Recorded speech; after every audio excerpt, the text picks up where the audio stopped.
Carut-marut penerimaan siswa baru tahun ini bisa diminimalisir jika saja sosialisasi dan antisipasi terhadap kerusakan sistem telah dipikirkan dari awal, sehingga tidak menimbulkan kekisruhan, padahal sistem ini sangat bagus untuk meratakan pendidikan.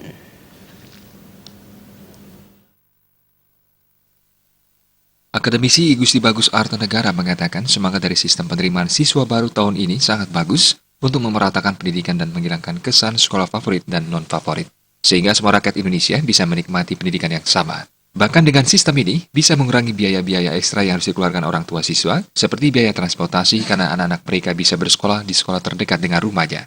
Terkait kisru yang terjadi pada proses penerimaan siswa baru ini, Bagus Artanegara menilai karena minimnya sosialisasi kepada masyarakat terkait tata cara pendaftaran dan antisipasi terhadap kemungkinan kerusakan pada sistem komputerisasi dan internet.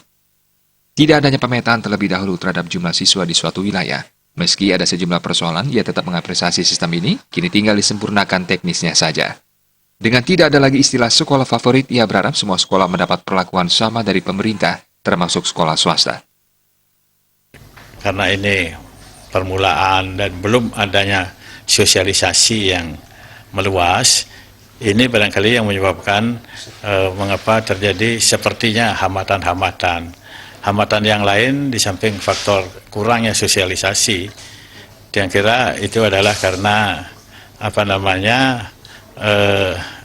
faktor teknis yang tidak kita bisa hindarkan. Kadang adalah kalau komputer mati gitu kan, sehingga kelihatannya agak semrawut, tapi idenya saya kira ini di negara-negara maju ini sudah juga dilakukan, sehingga apa yang menjadi tanggapan dari masyarakat, persepsi masyarakat bahwa sekolah ini adalah sekolah favorit, sekolah ini adalah tidak favorit, itu kita bisa ratakan.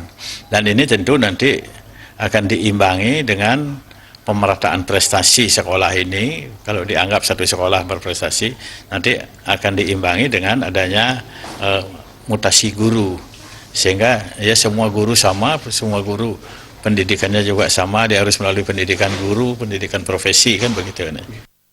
Diharapkan sekolah negeri tidak membuka gelombang kedua, apalagi shift pagi-sore.